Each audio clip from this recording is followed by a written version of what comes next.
बांधकाम कामगार मित्रांनो, आपण या व्हिडिओमध्ये पाहणार आहोत महाराष्ट्र इमारत इतर बांधकाम कामगार कल्याणकारी मंडळाचा तुम्ही जर लेबर कार्ड बनवलेला असेल, लेबर कार्ड बनवल्यानंतर एकूण 32 योजनांचा लाभ तुम्ही घेऊ शकता। त्यासाठी तुम्हाला mahaboc.in च्या वेबसाईटला यायचे। इथे आल्यानंतर असं इंटरफेस दिसेल। सेकंड नंबरच्या टॅबवरती क्लिक करून तुम्ही construction worker apply online for claim याचा उपयोग करून या टॅबचा उपयोग करून तुम्ही क्लेमचा फॉर्म भरू शकता। तर मित्रांनो, आज आपण या व्हिडिओमध्ये पाहणार आहोत महाराष्ट्रात एकूण 32 योजना दिल्या जातात बांधकाम कामगार लेबर कार्डवर।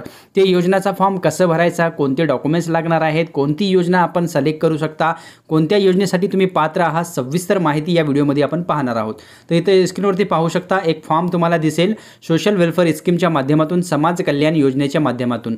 तर मित्रांनो, तुम्हाला मी या व्हिडिओमध्ये सविस्तर माहिती देणार आहेत की बांधकाम कामगाराची लग्नाच्या स्वतःच्या लग्नासाठी 30,000 रुपयाचा आर्थिक सहाय्य दिले जाते। पुरुष असो किंवा स्त्री असो आणि लेबर कार्ड स्वतःचा बनवलेला असेल तर तुम्ही 30,000 रुपयाचा क्लेमचा फॉर्म भरू शकता।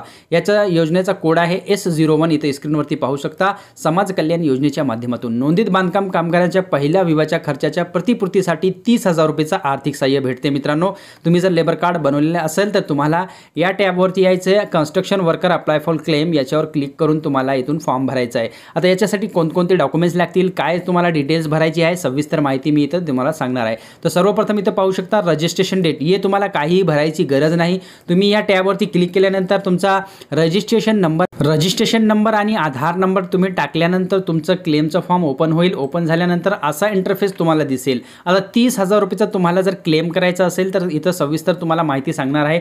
हे सर्व माहिती ऑटोमॅटिक सिस्टममध्ये येऊन जाईल, तुम्हाला हे काही भरायचं गरज नाही। तुम्हाला ऑनलाईन हे सर्व डिटेल्स ऑटोमॅटिक येतील। ॲप्लिकेशन पर्सनल डिटेल, अर्जदाराची वैयक्तिक तपशील इथं तुम्हाला सिलेक्ट करावं लागेल। इथं तुमचं नाव सिलेक्ट करावं लागेल, जे बांधकाम कामगार आहेत त्यांचं नाव, त्याच्यामधलं नाव, सर्व डिटेल तुम्हाला टाकल्यानंतर स्क्रीनवरती पाहू शकता first name, middle name, last name आणि मोबाईल क्रमांक, जेंडर, मॅरिटल स्टेटस, विवाहित आणि इथं डेट ऑफ बर्थ आणि एज हे ऑटोमॅटिक सिस्टम घेऊन जाईल। त्याच्यानंतर तुम्हाला इथं यायचं आहे ॲप्लिकंट बँक डिटेल। तुमचं जर बँकेचा तपशील तुम्ही जर आधी क्लेम केलेला नसेल तर इथं तुम्हाला हे ब्लँक दिसेल, जसं आता दिसत आहे तसं ब्लँक दिसेल। त्याच्यानंतर तुम्हाला काय करायचं आहे, तर IFSC कोड, तुमचं जे बँकेचा IFSC कोड आहे ते या रकान्यात टाकायचं आहे पहिल्या, आणि त्याच्यानंतर बँकेचं नाव या रकान्यात टाकायचं आहे, बँकेची शाखा कोणती आहे, ब्रँच कोणती आहे हे इथं टाकायचं आहे। त्याच्यानंतर बँकेचा ॲड्रेस आणि अकाउंट खाते क्रमांक इथं टाकून तुम्हाला कन्फर्म करून घ्यायचं आहे। त्याच्यानंतर मॅरेज डिटेल इथं पाहू शकता तुम्ही, विवाह तारीख, तुमची जी विवाहाची तारीख आहे, जे मॅरेज डेट आहे ते इथं सिलेक्ट करायची आहे। त्याच्यानंतर डेट ऑफ मॅरेज, तुमची जे नोंदणी केव्हा झाली, मॅरेज सर्टिफिकेट कोणता कधीचा आहे ते इथं सिलेक्ट करायचं आहे। मॅरेज विवाह ठिकाण तुम्हाला इथं सिलेक्ट करायचं आहे, म्हणजे विवाहाची तुमची कोणत्या ठिकाणी विवाह झाले आहे ते सिलेक्ट करायचं आहे। त्याच्यानंतर विवाह नोंदणी दस्तावेज क्रमांक, म्हणजे मॅरेज सर्टिफिकेटचा जे अनुक्रमांक आहे, जे बी रजिस्ट्रेशन तुम्ही केलेलं आहे त्या रजिस्ट्रेशन नंबर इथं टाकून द्यायचं आहे। त्याच्यानंतर तुम्हाला पूर्ण नाव टाकायचं आहे आणि इथं आधार नंबर टाकायचं होतं तुमचं।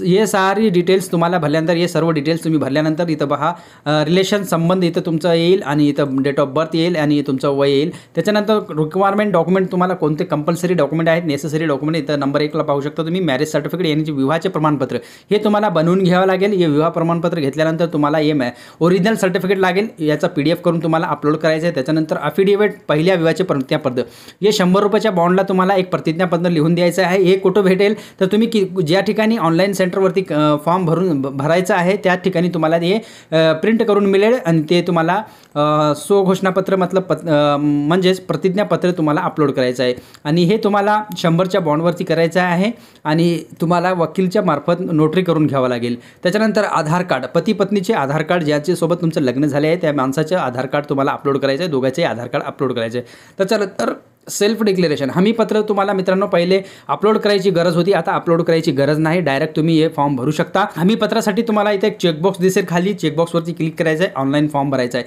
तर हे सविस्तर माहिती भरल्यानंतर तुमचं फॉर्म सबमिट होऊन जाईल आणि तुम्हाला एक ॲक्नॉलेजमेंट नंबर येईल आणि सोबतच तुम्हाला अपॉइंटमेंट बुकचं जे स्लॉट आहे त्याची प्रिंट येईल।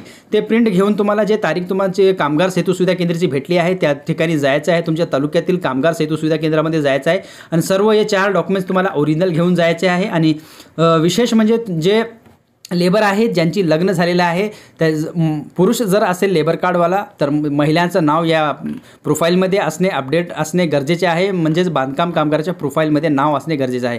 अशा प्रकारे 4 डॉक्युमेंट्सच्या आधारे तुम्ही लग्नाचा क्लेमचा फॉर्म भरू शकता आणि 30,000चा आर्थिक सहाय्य घेऊ शकता। मित्रांनो, तुमचा या बाबतीत कोणताही जर प्रश्न विचारायचा असेल तर डायरेक्ट तुम्ही कॉमेंट बॉक्समध्ये आम्हाला नक्कीच कळवा।